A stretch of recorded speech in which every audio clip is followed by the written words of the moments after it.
এই চেনেলটোৰ ভিডিঅ'বোৰ কেৱল মনোৰঞ্জনৰ বাবেহে। আমি কোনো ধৰণৰ অন্ধবিশ্বাস সমৰ্থন নকৰোঁ। এতিয়া সি ঘৰৰ পৰা ৰাতিপুৱা প্ৰায় ৮টামান বাজিত বাছত উঠি গাঁওখনলৈ আগবাঢ়িলে। বা দূৰৈত কেইটামান কুকুৰে কান্দি থকা শব্দ সি শুনা পাইছিল। এতিয়া যেতিয়ালৈকে সি ৰাস্তাটো দি গৈ আছিলে তেতিয়ালৈকে সকলোবোৰ ঠিকেই আছিল, কিন্তু যেতিয়াই নমস্কাৰ বন্ধুসকল, আশা কৰোঁ আপোনালোকে ভালে আছে। মোৰ নাম হৈছে সুজিত আৰু মই আপোনালোকক ৰহস্য টিভি ইউটিউব চেনেললৈ স্বাগতম জনাইছোঁ। আজি মই আপোনালোকক যিটো কাহিনী ক'বলৈ ওলাইছোঁ সেইটো এখন গাঁৱৰ এটা ঘৰৰ ওপৰত। আৰু এই ঘটনা তপন নামৰ এজন মানুহৰ সৈতে হৈ গৈছিল। আৰু তপনে তেওঁৰ লগত ঘটা এই ঘটনাটো মোক ইনষ্টাগ্ৰামৰ জৰিয়তে শ্বেয়াৰ কৰিছে। যদি আপোনালোকৰ লগতো এনে কিছুমান ভৌতিক ঘটনা ঘটিছে তেন্তে মোক ইনষ্টাগ্ৰামৰ জৰিয়তে ক'ব পাৰিব, যাক মই কাহিনীৰূপে সকলোৰে আগত দাঙি ধৰিম। আচ্ছা, এতিয়া কাহিনীলৈ আহোঁ। এতিয়া আমি সময়ৰ অলপ পিছলৈ যাব লাগিব, প্ৰায় চন 2012 মানত। তপন তেতিয়া ডিগ্ৰীৰ 5th চেমত পঢ়ি আছিল আৰু কলেজৰ এটা প্ৰজেক্টৰ বাবে তপনে নিজৰ আইতাকৰ গাঁৱৰ ঘৰলৈ যাব লগা হৈছিল। সি চহৰতে পঢ়ি শুনি ডাঙৰ দীঘল হৈছে যদিও তাৰ কিন্তু আইতাকৰ ঘৰখন বহুত প্ৰিয়, আৰু সেইবাবে সি সময় পালেই আইতাকৰ ঘৰলৈ যায় আৰু দুদিনমান থাকি আকৌ উভতি আহে। কিন্তু এইবাৰ যিহেতু সি এটা প্ৰজেক্টৰ বাবে গৈছিল, সেইবাবে সি প্ৰায় 2 সপ্তাহমান থাকাকৈ গৈছিল। এপ্ৰিলৰ মাহ, অৰ্থাৎ গৰমৰ দিন আৰু বতাহ ধুমুহাৰ দিন, আৰু লগতে বিহুৰ বতৰ। এতিয়া সি ঘৰৰ পৰা ৰাতিপুৱা প্ৰায় ৮টামান বাজিত বাছত উঠি গাঁওখনলৈ আগবাঢ়িলে আৰু সি প্ৰায় 2 ঘণ্টামানৰ পিছত নিজৰ আইতাকৰ ঘৰ পালেগৈ। এতিয়া গাঁৱৰ ঘৰত গৈ সকলোৰে লগত লগ হৈ 2-এটা কথা পাতি সকলোৰে খা খবৰ সুধি, যিহেতু সি এটা লং জাৰ্ণি কৰি আহিছে সেইবাবে সি অলপ ৰেষ্ট ল'লে। আৰু আইতাকৰ ঘৰত তাৰ বাবে এটা এক্সট্ৰা ৰুমো আছে। এতিয়া সি তাত অলপ শুই তাৰপিছত উঠি মেলি ভাত পানী খাই ৰাতি সি প্ৰজেক্টৰ বিষয়ে কিবা এটা লিখিব ল'লে। আৰু অলপ লিখাৰ পিছতে সি এইটো বুজি উঠিছিল যে গাঁৱৰ পুখুৰী পাৰৰ যি আন্ধাৰ আৰু পোহৰৰ মাজৰ পৰিৱেশ, সেই পৰিৱেশৰ এখন ফটো তাক প্ৰয়োজন হ'ব।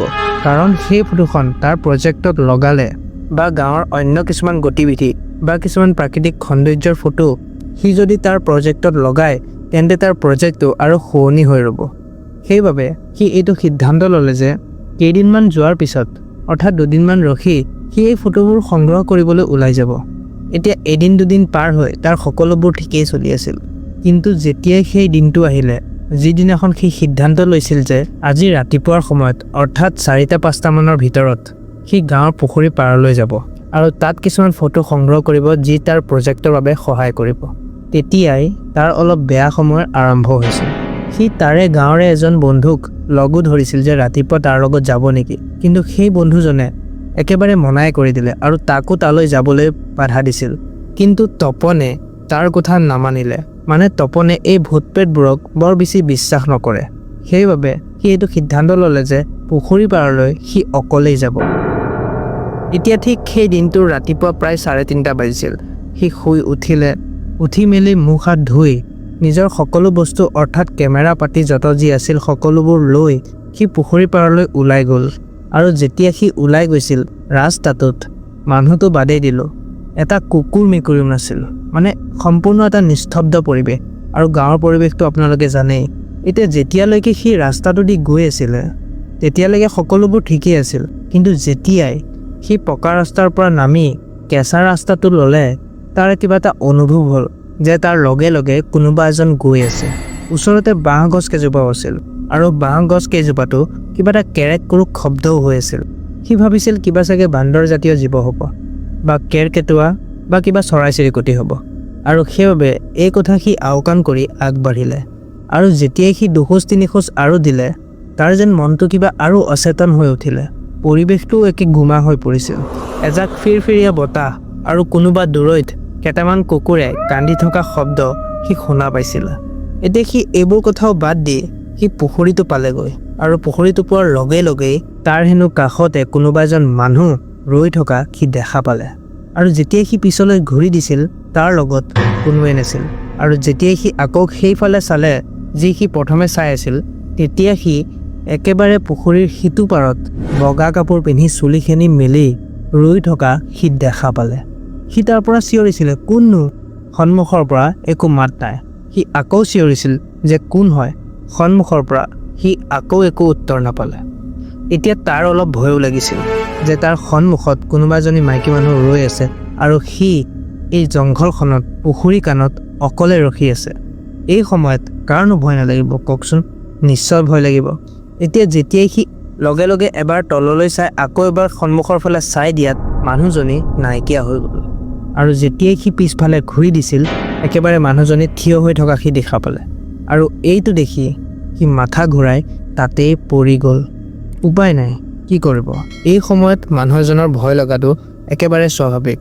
আৰু যেতিয়া আপুনি জংঘলৰে আৱৰা আৰু কাষতে পুখুৰী থকা এনেকুৱা এটা ঠাইত ফচি যায় তেতিয়াতো ভয় লগাটো একেবাৰে স্বাভাৱিক কথা। এই যে সি বেহুচ হৈ গ'ল, তাৰপিছত যেতিয়া সি চকু খুলিলে সি একেবাৰে আইতাকৰ বিচনাখনত পৰি থকা সি নিজকে পালে। আৰু আইতাকে তাক কৈছিল যে সি হেনো পুখুৰী পাৰত বেহুচ হৈ পৰি আছিল আৰু মাছ মাৰিবলৈ যোৱা মাছমৰীয়া কেইজনে তাক চিনি পাই ঘৰলৈ দাঙি লৈ আহিলে। তপনে আজিও ধৰিব নোৱাৰিলে যে সেইদিনাখন তাৰ লগত কি ঘটিলে, সি কি দেখিলে বা সি কাক দেখিলে।